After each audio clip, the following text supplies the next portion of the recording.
Hey yogis, welcome to this episode of the YogaLocal podcast. My name is Josie and I'm the founder and the teacher here of this studio at Nencourt in Wellingborough.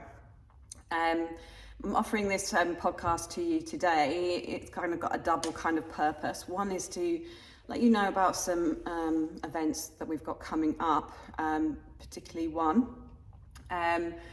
But also to explain a little bit about how and why we offer what we offer, because I get a little bit irritated when things are offered in a very random, not holistic way. We kind of extract things, do them for like one time.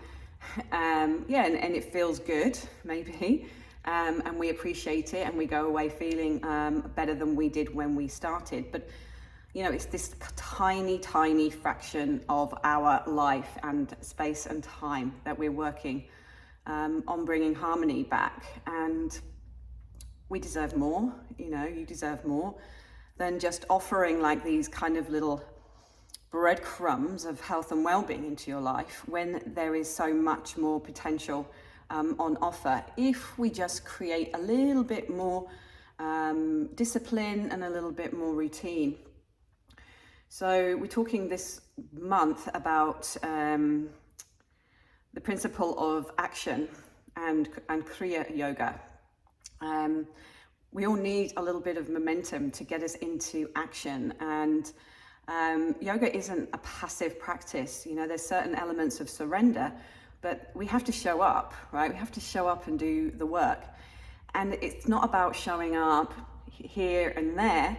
It's about showing up for yourself every day, and really it's starting to acknowledge that it's important to do that. Now, I appreciate that it might be a step too far when you're first kind of exploring yoga as a science and something to help support you with life's struggles and with maybe your health struggles or your emotional struggles. But we have to start somewhere, and we can make that tiny step forward, one baby step at a time. But where we maybe have been let down is in how practices are offered. Now, this is my experience, and this is why I offer them the way I do, because I wasn't finding it for myself. So the way we offer practices here is how the tradition meant these practices to be offered in a very systematic, scientific, disciplined way. We have stages of the Hatha Yoga tradition, which we follow, not necessarily in a linear way, but we follow in a way to find our path towards well-being, towards vitality, towards that place where we can thrive. And it all starts in awareness, self-awareness. And there's this little known sister science to yoga called Ayurveda. And Ayurveda translates as science of life, and it's an amazing science that really partners yoga. In fact, you can't really have a conversation in yoga without Ayurveda. The yoga masters gave us yoga to remove the impurities of the mind, but they gave us Ayurveda to help us remove the impurities of the body. And we need this partnership. We need this partnership of elimination, impurities in the mind and the body. And that's how we start to move towards our most vibrant life, our most fulfilling life. If we feel clear in the head and our bodies are healthy, we are going to be able to respond to life in such a bigger way with, our full capacity. In fact, the gurus themselves back in the day, yoga and Ayurveda were cognitized like 5,000 years ago. And, traditionally, the gurus and the teachers wouldn't even consider offering any asana, any hatha yoga, any part of the physical practices before they'd taught Ayurveda, this science of life, and there would be a series of practices that that would be offered to prepare the yoga aspirant for the path. Today, most people, if they do get into Ayurveda, it's usually after they've found the yoga path. But it's never too late to start there. So my invitation now is to start to bring people back to this preliminary stage where we are really starting to focus on our life, how our lifestyle habits, how our choices are starting to contribute to imbalance, excesses in our life that throw us off center. Now, I'm not going to go into the detail of Ayurveda here. It's such a massive topic, a massive conversation. But what I do want to let you know is that everything here is underpinned essentially by the teachings of Ayurveda.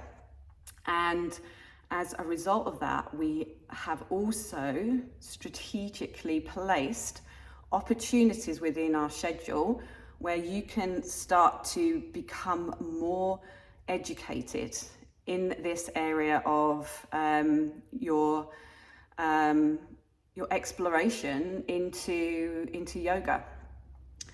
So we have what we call our introduction to Ayurveda workshop. Now that's happening on September the 17th, that's a Saturday, from 1 till 3. And this is an opportunity to just take that first step into Ayurveda. If you're curious about this science, if you want to kind of like get to know how to apply practices and techniques that will help you to balance you as a unique individual. This is what we need to be kind of exploring, guys. Okay, so this introduction to Ayurveda workshop will just serve up some very digestible insights and awareness and things that you'll be able to take some practical knowledge from straight away. It's not going to give you the full course menu, but it is going to start you to get you more aware, right, and thinking about how Ayurveda could be one of these sciences that really supports you and accelerates your well-being journey and your desire to thrive. Okay, so we position the intro to Ayurveda at certain times of the year. And then we move into what we call our seasonal Ayurvedic detox. So remember I said yoga for the mind, purifying the mind, Ayurveda for purification of the body. So in our detox weekend, which is coming up in October, is a weekend of exploring Ayurveda with some Ayurvedic yoga specific practices that help us to balance to the season, right? We're all shifting into this lovely gloomy autumn. It's a little bit things have changed. The energy that's coming in is changed. How do we adapt to that change? Do we apply the same techniques? Do we all still wear our bikinis? No, we have to shift and start to make different choices. And it's the same for what we put in our bodies. And food being one of the most major things that makes up the physical body. So we're going to be looking at our diet over that weekend. It's not detox in terms of depletion. Yoga, Ayurveda is never about depletion. It's about nourishment. What it is, it's about eliminating waste and replacing it with nourishment and eliminating some of the things that are getting in the way of our progress, right? And keeping us dense, keeping us stuck and stagnant, keeping our minds fogged, keeping us feeling dis-ease in the body, so that we don't embrace life when we don't feel like able to take on the challenges that we need to take on in order to move forward. So we start on the Friday evening and introduce you to your meals for the weekend. We prepare everything. It's all laid out. You'll get recipes. You'll be part of an online community and course. You'll also be in person. You'll have yoga every day. You'll have meditation, access to meditation. It's a whole complete package, but it just, again, it's taking you from this path, from the introduction, and then let's explore how we start to bring that into our living experience in terms of how we're eating and how we're practicing.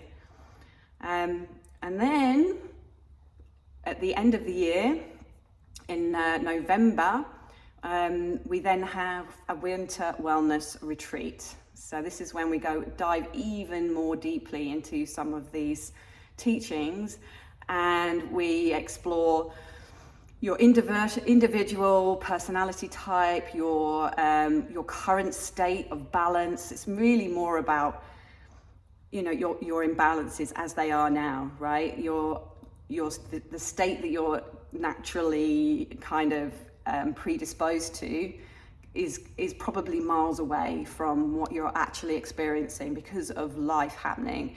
So we start dealing with where the imbalances are right now and start to address those. And we've got a little bit more time to explain and educate and find practical ways during that time.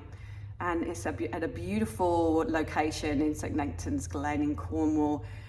We have this beautiful kind of treetop location with access to waterfalls in private, where we can go first thing in the morning and last thing at night, and we have the place to ourselves.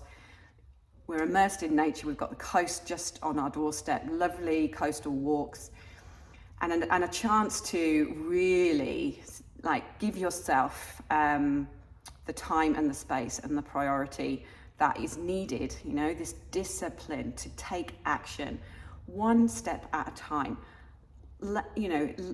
Here's the pathway, right? It's the same with our yoga journey. We've got the pathway stages. Stage 1, moon, stable your mind. Stage 2, manage your energy, right? Rise. Stage 3, let's access our inner fire and really up level, okay? So it's a lot if you try and jump in at the deep end. So let's give you what you need to start making those steps towards. And that's what this place, hopefully, you will discover really can provide. That handhold through the stages, wherever you are at on your journey, you will be welcomed and you will be encouraged.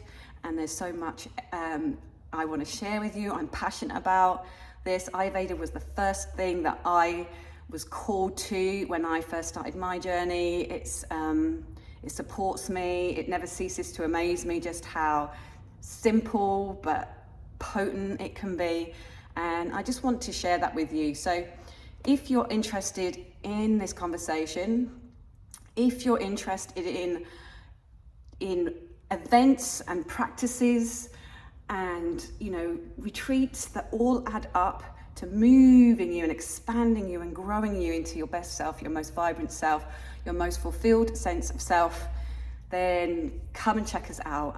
Be really delighted to welcome you into our community if you're not already in it. And if you're in it and you didn't know this, have a look at these events. Start to plan them into your diary. Action, guys. Remember, that's what we're talking about. Take action, right? Don't wait for someone else to take care of your health, right? Grab it, okay? And be accountable, okay? I'll leave you with that for now. Bye for now.